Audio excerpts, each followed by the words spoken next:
writing this from my laptop, wedged in my closet with the door barricaded by my desk and dresser. I can hear them outside my bedroom door.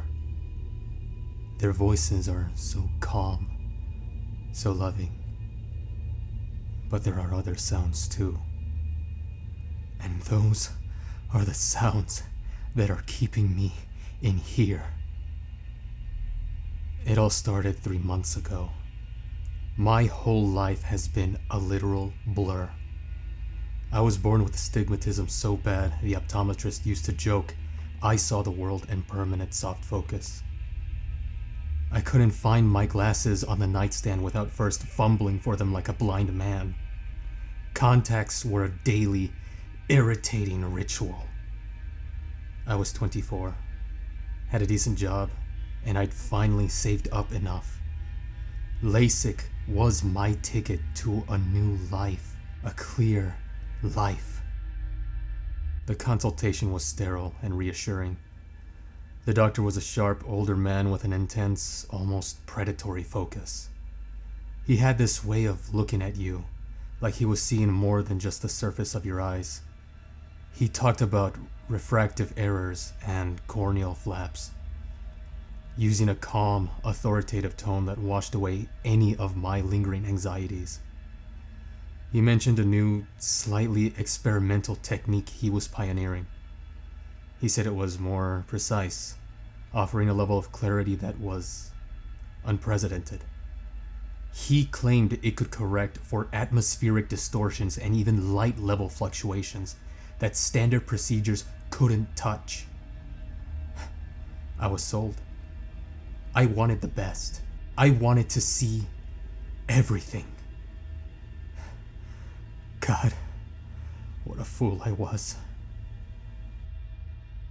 The surgery itself was as bizarre and impersonal as you'd expect. The smell of antiseptic, the cold metal of the head brace, the Valium they gave me making my limbs feel like they belonged to someone else. I remember the pressure on my eyeball, the smell of burning that they tell you is just a laser, and the doctor's calm voice narrating the whole thing. A perfect flap.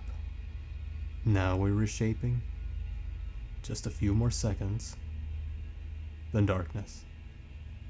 Followed by the soft application of bandages and shields over my eyes. The recovery was the hardest part. 2 weeks of total darkness. I was completely dependent on my family. My mom, my dad, my younger sister. They were amazing. They led me around the house by the arm, made sure I didn't bump into anything. My mom would cook all my favorite meals. The smell of her stew or roasted chicken filling the house. She'd sit with me, spoon feeding me so I wouldn't make a mess. Her voice was a constant, soothing presence. Just a little more, sweetie. You need to keep your strength up. My dad would read to me for hours. Sports pages, fantasy novels, anything to pass the time. His deep, rumbling voice was a comfort in the black void my world had become. My sister would change the music, put on podcasts, and just sit with me. Her presence a silent reassurance. They were the perfect, loving family. And I was consumed with a profound sense of gratitude. I couldn't wait to see their faces again, really see them with my new, perfect eyes. The day the bandages came off was supposed to be a celebration. We all went to the clinic together.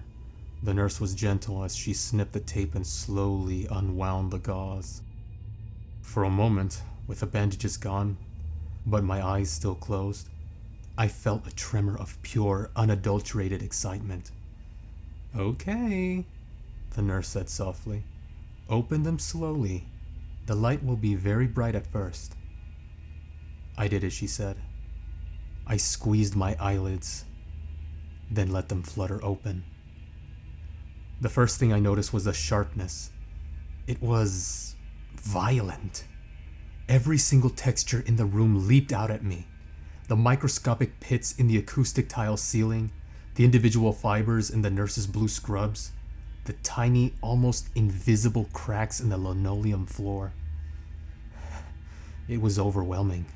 A tidal wave of visual information that made my brain ache. The doctor had said it would be like this. Hypersensitivity. He said it would calm down. I blinked, trying to focus. The nurse was smiling at me. She looked normal. Just a woman in her 40s with kind eyes and a slightly tired smile.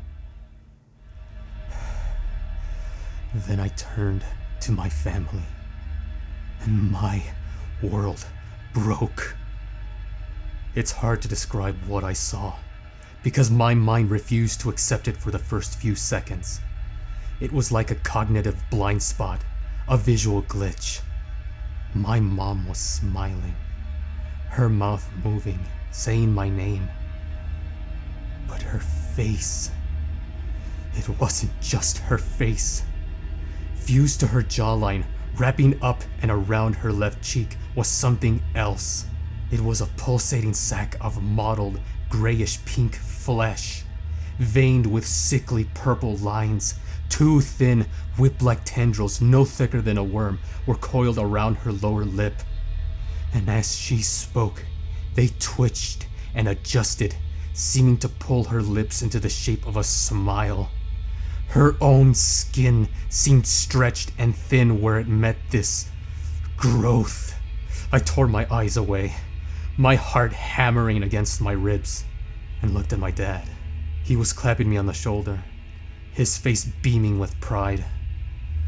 But from his chest, blooming out from under his collared shirt, was a larger, more complex structure.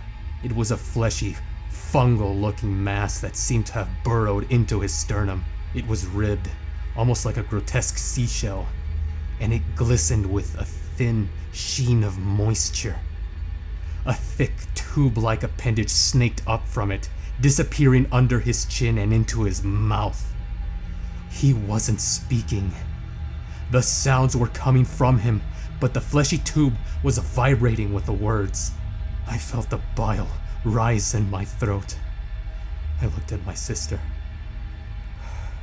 She was the worst. A shimmering, almost translucent thing was draped over her head and shoulders like a living shawl. It was featureless, save for a series of pulsating bladders that ran down her spine. Its tendrils were woven into her hair, and two larger, thicker ones were plugged directly into the corners of her mouth, stretching her lips into a permanent, placid grin. "What do you think?" my mom's voice cooed, but the thing on her face seemed to pulse in time with her words. "Can you see us clearly?" I couldn't breathe. I couldn't speak. I just stared, my new perfect eyes taking in every single horrifying detail. The way the things moved in symbiosis with them. The way their own bodies seemed almost secondary. "He's in shock," my dad's voice rumbled, the tube on his chest vibrating. "It's a lot to take in all at once." I must have passed out, or at least blackened out, because the next thing I remember is being in the car on the way home, my head against the cool glass of the window. I kept my eyes closed.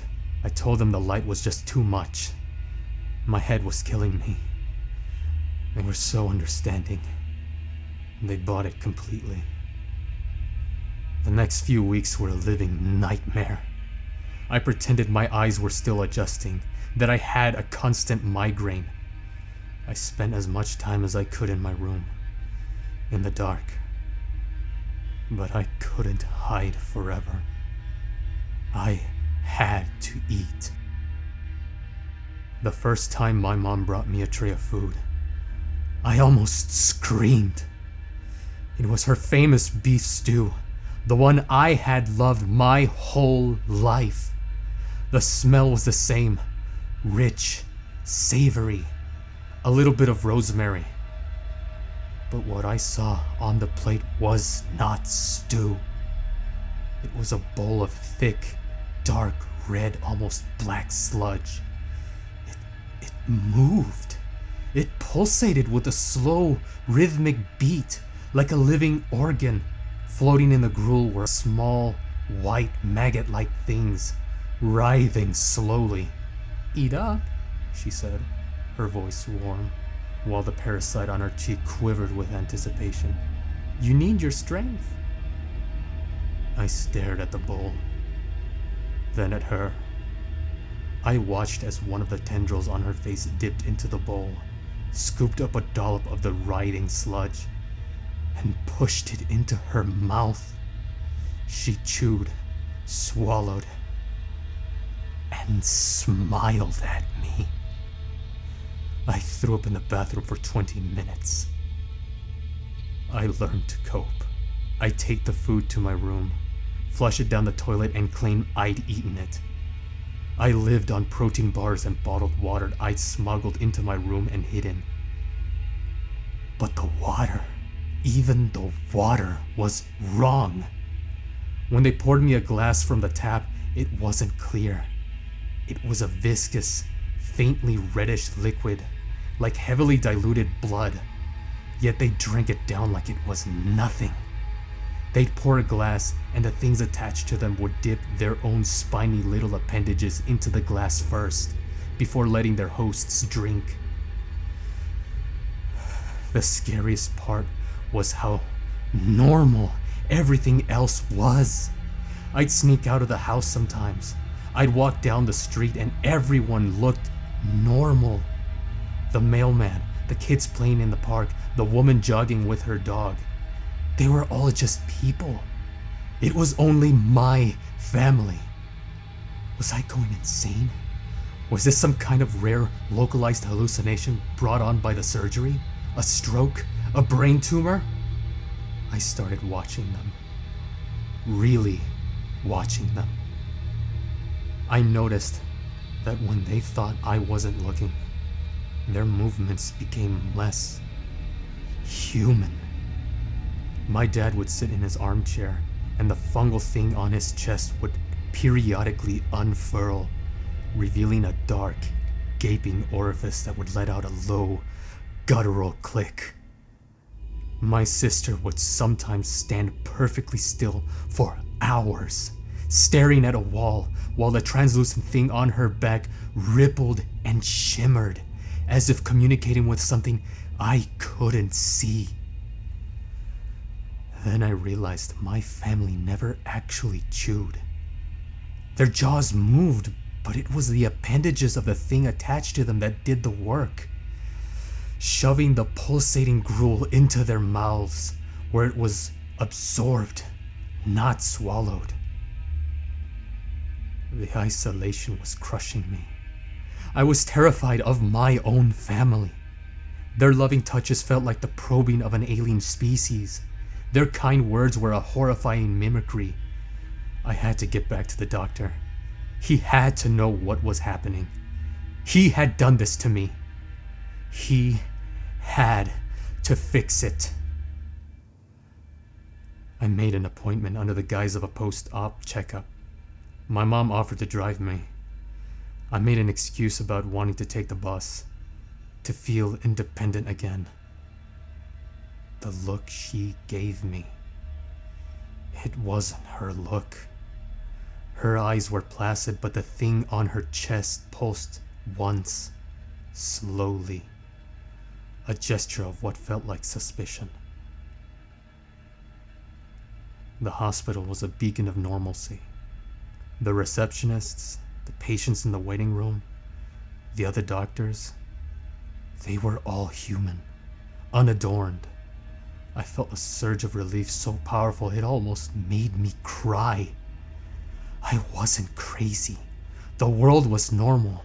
Something was just profoundly, existentially wrong inside my own home. When I got to the ophthalmology department, I asked for the doctor who had performed my surgery. The receptionist, a young woman who looked bored, tapped at her keyboard for a moment. "I'm sorry," she said without looking up. "He's no longer working with the hospital." My blood ran cold. What? What do you mean? I just saw him a few weeks ago. He resigned, she said, finally looking at me with a hint of annoyance. Took an extended indefinite leave of absence. We were told he left the country. Left the country? Where did he go? Is there any way to contact him?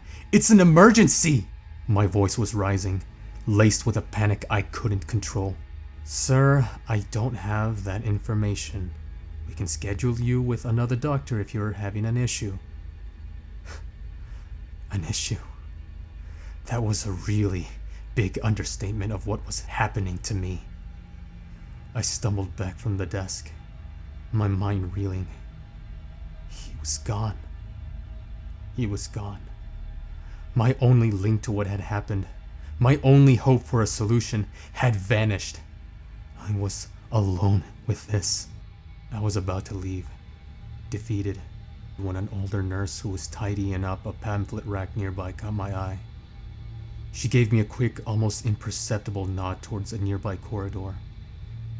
I hesitated, then followed her. She ducked into an empty exam room and held the door for me. You were one of his, she whispered as a statement. Her eyes were full of a strange mixture of pity and fear. The special clarity ones. I just nodded, unable to speak. He left in a hurry, she said, her voice low and rushed. Packed up his office overnight, said he was going somewhere. Remote. He was always a strange man. Brilliant, but strange. Talked about filters, veils. She looked over her shoulder, down the empty hall. He left this with me. He said if anyone came back, anyone who saw things differently, I should give it to them. She pressed a small, folded piece of paper onto my hand. It was a phone number. Just 10 digits, written in a spidery, hurried script. I don't know what it is, she said, already backing out of the room. And you didn't get it from me. Good luck. She was gone before I could even thank her. I ran out of the hospital and didn't stop until I was at a payphone several blocks away. My hands were shaking so badly I could barely punch in the numbers. It rang once, twice, a third time. I was about to hang up when a voice answered. It was him. His voice was strained, crackly, like the connection was bad, but it was unmistakably the doctor. Who is this? He demanded, his tone sharp with paranoia. It's me, I stammered, not even using my name. The LASIK. A few weeks ago. The new procedure. There was a long silence on the other end of the line. I could hear the sound of wind and something else. A faint, rhythmic clicking. Ah, he finally said, his voice dropping to a conspiratorial whisper. So it worked. I wasn't sure. The clarity. You're seeing it, aren't you? Seeing what? I nearly screamed into the receiver. What did you do to me? My family. There are things on them. Monsters.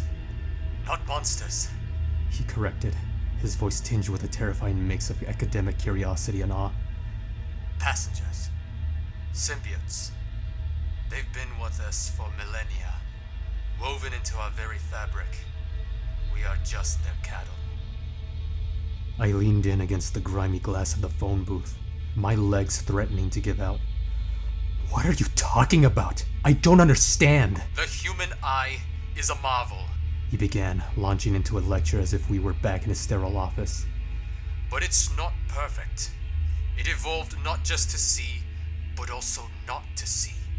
From the moment we are born, there is a biological filter in place. A complex series of photoreceptors and neural inhibitors that renders them invisible to us.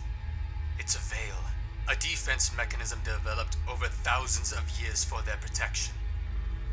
If we could see them, we would fight them. Their survival depends on their secrecy. My mind was struggling to catch up, to process the sheer insanity of what he was saying. Them? Who are they? I don't know their name for themselves, he said, a note of frustration in his voice. Parasites is the closest word we have, but it's not quite right. It's a deeper bond than that. They nourish us.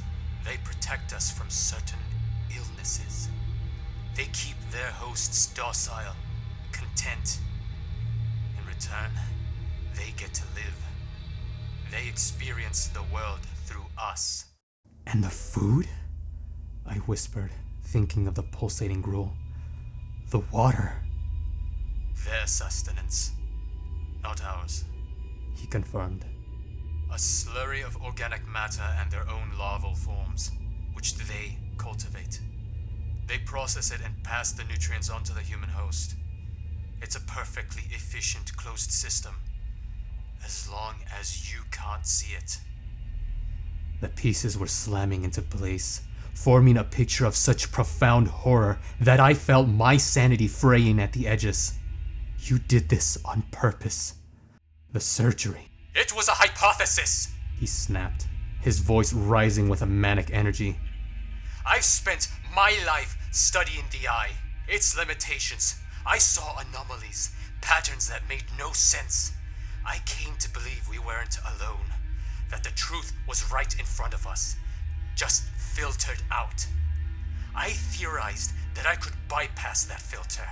I could surgically remove the veil, but the challenge, the real challenge, is finding them.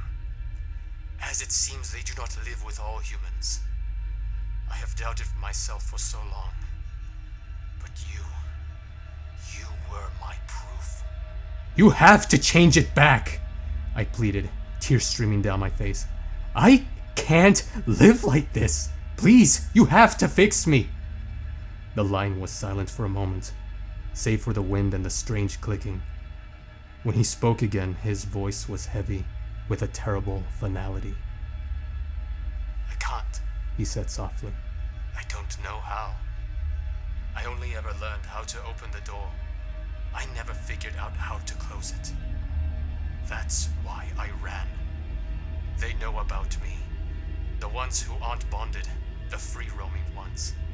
They can sense me. And now, they will sense you too. He paused. Listen to me carefully. The ones attached to your family, they are realizing you can see them. Their primary directive is to protect the hosts and preserve the secret. They will see you as a flaw, and they will try to fix you. Do not let them touch you. Do not eat or drink anything they give you. And for God's sake, do not let them near your eyes. The line went dead. I stood there for a long time, the dead receiver pressed to my ear. Fix me. Fix me. Fix me. The word echoed in the hollow space where my hope used to be. When I got home, the atmosphere had changed. The pretense of normalcy was gone. They were all sitting in the living room, waiting for me. My mom, my dad, my sister. They all turned to look at me as I walked in. Their movements perfectly synchronized. Their faces wore expressions of calm, loving concern. But their passengers were agitated. The thing on my mom's cheek was pulsing rapidly. The fungal mass on my dad's chest was flared, its central orifice slightly open. My sister's translucent parasite was shimmering, its color shifting from clear to a milky, opaque white. Honey, you were gone a long time, my mom said, her voice smooth as silk. We were worried. I just needed some air, I said, my voice shaking. I started to back away towards the stairs. Your eyes look strained, my dad rumbled, standing up. The tube on his chest seemed to swell. You're not adjusting well. The doctor called while you were out. He said he forgot to give you these. He held up a small, clear bottle with a dropper. An eyedropper. He said the doctor's name. My doctor. The one who was supposedly in another country. My mom took the bottle from him and approached me. He said these were special drops. Much stronger. They'll help with the sensitivity. They'll make everything easier to look at. She unscrewed the cap. As she did, I saw it. The milky white fluid in the bottle wasn't medicine. I watched as a thin, viscous glob of the same substance secreted from a tiny pore on the parasite clinged to her face, dripping down her cheek. She was trying to get me to put a piece of it in my eye, to blind me again. No, I whispered, backing up the stairs. No, stay away from me. Their smiles didn't falter, but their eyes went cold and glassy. Don't be difficult, son, my dad said, starting up the stairs after me, my mom and sister following close behind. We just want to help you. We love you, my sister chimed in, her voice a flat monotone. The parasite under her head rippled, and two new, smaller tendrils unfurled from near her temples, tipped with sharp-looking barbs. I turned and sprinted to my room, slammed the door, and locked it just as they reached the top of the stairs. I heard the doorknob jiggle, then a soft, polite knock. Sweetie, open the door, my mom's voice called. I scrambled to push my desk, my dresser, anything heavy, in front of the door. The wood groaned under the weight. They tried for another hour, their voices never changing from that placid, loving tone. They offered me food, a special bowl of stew, they said, full of nutrients to help my eyes heal.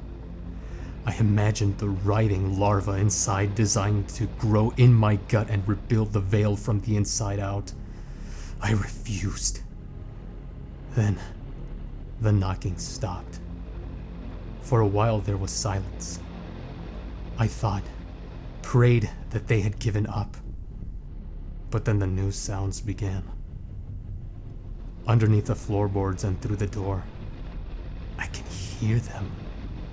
The soft, wet thud of my father's host body pressing against the door. But it's not a human sound. It's the sound of the hard, fungal shell on his chest bumping against the wood. And the clicking. A low, constant chittering sound. It's the sound of their real voices. The parasites. Communicating with each other. A series of sharp, wet clicks and low, guttural pops. I even felt it's hungry. My mom just started talking again. Her voice is as sweet as ever, dripping with honeyed concern. Honey, please come out. We just want to make you better. We just want to help you see things the right way again. But as she speaks, I can hear it. Right on the other side of the door. The frantic, eager clicking of the thing that wears her face. They were behind the door, just waiting. They know I have to come out eventually. I'm running out of water, and I'm so thirsty. But I will not drink their blood-red water. I will not eat their writhing food. And I will not let them put their filth in my new, horribly perfect eyes. I can see everything now, and it is hell.